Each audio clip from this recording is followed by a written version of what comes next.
U.S. Open reveal if Serena Williams, Roger Federer, or Rafael Nadal considered coming back for their mixed doubles event.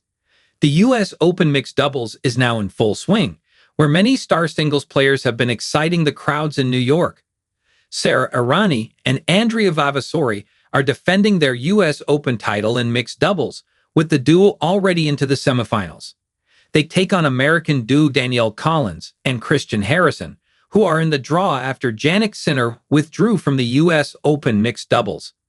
The ATP #1 retired ill from his Cincinnati Open final earlier this week and subsequently pulled out of the team event at Flushing Meadows after losing to Carlos Alcaraz.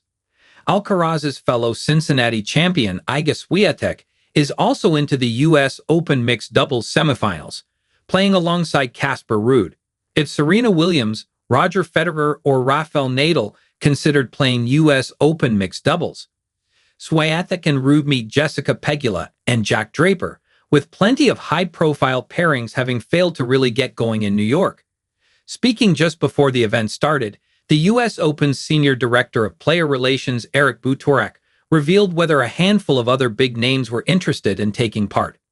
Sharing if Serena Williams, Rafael Nadal, or Roger Federer ever sent an enquiry message to be involved. He said on the Nothing Major show, "Sinner did ask if Serena would be an option. I believe Serena is not back in the doping protocol. So when you come back and having been a top player, guys like me could probably jump back in. But they have a 6-month process. I don't know if Roger or Rafa are probably in the same situation, but I did not hear from Roger or Rafa about playing."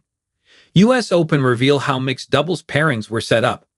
The legendary trio didn't make it, but fans have been treated to a long list of iconic players at the Grand Slam. Venus Williams and Novak Djokovic were both involved before suffering early exits, along with the hugely exciting duo of Carlos Alcaraz and Emma Raducanu.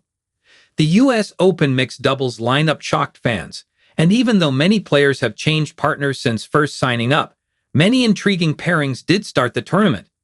Sharing insight into how the partnerships actually came about, former player Butorak explained, "It was mostly organic.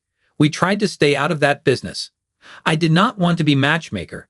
Most of them, I would say, quickly found partners on their own, and you can probably identify all of those. The one that was weird was that I met with Sinner in Rome, and he was interested in playing, and he said who is available. I said here are 4 or 5 players that I know are looking and that have reached out and said they want to play. Ultimately, he then chose Emma Navarro, and then a week later went on the Tennis Channel and said the USTA had me play with Emma. I was like, that's not true. But I do think some of those players, like I think he was just looking for a little guidance. No different to how you have a looking list on site at some of the Grand Slams. But we wanted people to choose someone they felt comfortable with and wanted to win with, quite frankly. Fans would have loved to have watched ATP star Sinner partner with WTA ace Navarro, but ultimately it wasn't meant to be. Their replacements, incidentally, are more than making the most of the opportunity, with home favorites Collins and Harrison causing quite the upset against fellow Americans Ben Shelton and Taylor Townsend.